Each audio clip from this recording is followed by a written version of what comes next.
안녕하세요, 여러분. 신건희입니다. 얼마 전 종합소득세 신고를 마쳤어요. 퇴사를 하고 나니 회사에서 해주던 연말 정산도 이제 제가 챙겨야 하더라고요. 사회생활을 시작한다는 건 다른 의미에서 경제생활을 시작한다는 말이죠. 돈을 내 손으로 버니까 관리도 그리고 투자도 스스로 해야 하고요. 특히 퇴사하고 나면 회사라는 울타리가 사라지니까 더더욱 그렇죠. 그래서 이번엔 퇴사자 그리고 사회초년생이 알아두면 좋은 최소한의 재테크 팁을 알려드릴게요. 진정으로 독립하기 위해서는 자기 경제 생활을 잘 챙겨야 하니까요. 사실 재테크라고 하면 참 막연하죠. 주식을 사거나 부동산에 투자하는 것만이 재테크라고 생각하시는 분도 많고요. 그런데 사실 이건 재테크의 거의 마지막 단계에서 하셔야 하는 일이에요. 그 전에 가장 먼저 해야 하는 게 뭘까요? 바로 돈을 아끼는 거예요. 세상에서 가장 진부한 말인데 동시에 가장 중요한 포인트예요. 돈을 아끼지 않으면 현금이 부족하게 되고 현금이 없으면 투자도 못하거든요. 여러분이 어떤 재테크를 하시든 이것만 명심하시면 돼요. 쓸데없는 지출과 비용을 줄이고 적재적소에 돈을 잘 투자하시면 돼요. 내 삶이 무너질 정도로 돈을 절약할 필요까지는 없지만요. 돈을 안 쓰는 방법은 아마 여러분이 다 아실 거예요. 그럼 그렇게 조금씩 모은 돈을 어떻게 굴리면 될까요? 가장 먼저 해야 하는 건 현금을 투자하는 거예요. 각종 공과금이나 할부금, 카드값이 빠져나가는 통장에는 정말 최소한의 돈만 이체하고 나머지는 CMA에 넣어야 해요. CMA는 종합금융회사나 혹은 증권사에서 개설할 수 있는 입출금 통장이라고 보시면 돼요. 은행에서 만들 수 있는 수시 입출금 통장에 비해서는 이자가 조금 더 높고 또 일복리라고 해서 매일 조금씩 이자가 붙어요. 참고로 은행에서는 보통 월별로 혹은 분기별로 이자가 붙어요. 그럼 안 할 이유가 없겠죠. 근데 CMA에는 사실 한 가지 단점이 있어요. 바로 그 증권사가 문을 닫으면 맡겨놓았던 돈을 다 잃는다는 사실이에요. 시중은행에 맡긴 돈은 예금자 보호법에 의해서 최대 5천만 원까지 보장을 받아요. 당장 은행이 망해도 5천만 원까지는 돌려받도록 법으로 정해져 있다는 거죠. 근데 대부분의 CMA는 이 예금자 보호법의 대상이 아니에요. 그럼 위험한 거 아니야? 이렇게 생각하실 수도 있어요. 근데 사실 대형 증권사가 하루아침에 무너질 일은 정말 드물어요. 만약 이게 걱정이 돼서 돈을 넣지 못하면 가장 안전한 은행에만 돈을 넣고 있어야죠. 투자를 한다는 건 또 재테크를 한다는 건 어느 정도 위험을 감수하고 수익을 올리는 걸 말해요. 혹시 돈이 녹아내린다는 표현을 아시나요?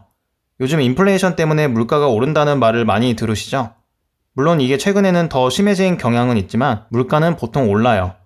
그래서 내가 작년과 똑같이 월 100만 원을 벌어도 그 100만 원의 가치는 예전만 못해요. 예를 들어 같은 100만 원으로 만 원짜리 피자를 먹는다고 해봐요. 작년에는 내가 가진 돈으로 피자 100판을 먹을 수 있었는데 올해 물가가 올라서 만약 피자 값이 11,000원이 됐다면 난 같은 돈으로 100판보다 적은 양의 피자를 먹어야겠죠. 그래서 최소한 물가 상승률만큼의 돈을 추가로 벌어야 지금의 삶을 유지할 수 있는 거예요. 물론 은행에 돈을 넣어도 이자를 주긴 하지만 물가 상승률에 비하면 턱없이 부족하죠. 혹시 빚이라도 지고 있다면 훨씬 더 많은 돈을 이자로 지불할 거고요. CMA를 개설하는 건 어렵지 않아요. 요즘에는 각 증권사에서 어플을 통해 얼마든지 만들 수 있어요. CMA를 개설하고 여기에 대부분의 현금을 이체했어요. 여러분은 이제 투자의 첫걸음을 떼신 거예요. 물론 그 전에 은행 예적금을 해도 좋아요. 사실 어느 정도 돈을 모으는 단계까지는 예적금을 드는 게 도움이 돼요. 주는 이자는 적지만 어쨌든 돈을 묶어주니까요. 일종의 돼지 저금통 역할을 하는 거죠. 요즘엔 각종 예적금 상품도 은행 어플을 통해서 가입할 수 있어요. 아예 예적금 상품을 나열하고 비교하는 사이트도 있고요. 금융감독원에서 만든 금융상품 통합 비교 공시 사이트예요. 예적금을 들더라도 여기서 이자도 비교해보고 가입하는 게 낫겠죠. 그럼 또 뭐가 있을까요? 가장 먼저 떠오르는 건 청약통장이에요. 정식 명칭은 주택청약종합저축이에요. 줄여서 청약통장이라고 부르죠. 내용이 복잡하긴 하지만 결론부터 말씀드리면 청약통장을 개설해서 매달 10만 원씩 넣으시면 돼요. 아파트 같은 주택이 새로 건설되면 사람들이 가져갈 수 있게 분양이라는 걸 하는데 분양을 받기 위해서는 청약통장이 꼭 있어야 하거든요. 나는 평생 내 집 없이 살겠다 하는 게 아니라면 일단은 기본적으로 가입하는 게 좋아요. 또 청약통장은 납입 횟수랑 납입 총액이 중요한데 조건에 따라 횟수로 인정되는 게 10만 원까지거든요. 10만 원보다 많이 넣는 건 상관이 없지만 적게 넣으면 카운트가 안 될 수 있어요. 자세한 규정을 여기서 다루진 않겠지만 10만 원씩 넣으면 된다. 그럼 불이익은 없다. 이렇게 생각하시면 편해요. 나중에 배우자와 공유하거나 자녀에게 증여도 가능하니까 꼭 챙겨두세요. 요즘에는 아예 부모님이 미리 가입해서 대신 납입해주는 경우도 많더라고요. 사회에 나가서 돈을 벌기 시작했다면 이제 넘겨받아서 매달 넣으시면 돼요. 청약통장은 이자도 일반 입출금 통장보다 높아서 넣어두면 좋아요. 사라지는 돈도 아니니까요. 또 청약통장에 납입을 하면 연말정산을 할 때 소득공제도 받을 수 있어요. 연말정산이 뭔지를 설명하려면 사실 영상 하나를 따로 찍어야 하지만 여기에서는 간단하게만 말씀드릴게요. 여러분이 직장에 들어가거나 프리랜서로 일하거나 혹은 사업을 한다면 소득이 생기죠. 소득에 대해서는 세금이 매겨지고요. 대표적으로 소득세와 지방세가 있죠. 근데 세금이 매번 정확하게 부과되는 게 아니에요. 그래서 1년에 한 번씩 세금이 덜 거치거나 혹은 더 거치진 않았는지, 혹시 세금을 덜 낼 수 있는 조건은 없는지 따져서 돈을 돌려주거나 더 가져가는 게 바로 연말정산이에요. 말은 연말정산인데 보통 2월에서 3월에 많이 하죠. 직장을 다닌다면 회사에서 챙겨줄 거고 아니면 스스로 챙겨야 돼요. 근데 사실 직장을 다녀도 자기가 준비해야 할 서류도 있고 신경을 써야 하죠. 만약에 연말정산 시기를 놓치면 5월 종합소득세 신고 기간 동안 국세청에 신고를 할 수 있어요. 제가 맨 처음에 말씀드린 종합소득세 신고가 바로 이거예요. 사업을 하거나 프리랜서라면 이 시기에 처리를 해야 하죠. 아까 청약통장을 개설해서 납입을 하면 소득공제가 된다고 말씀드렸죠.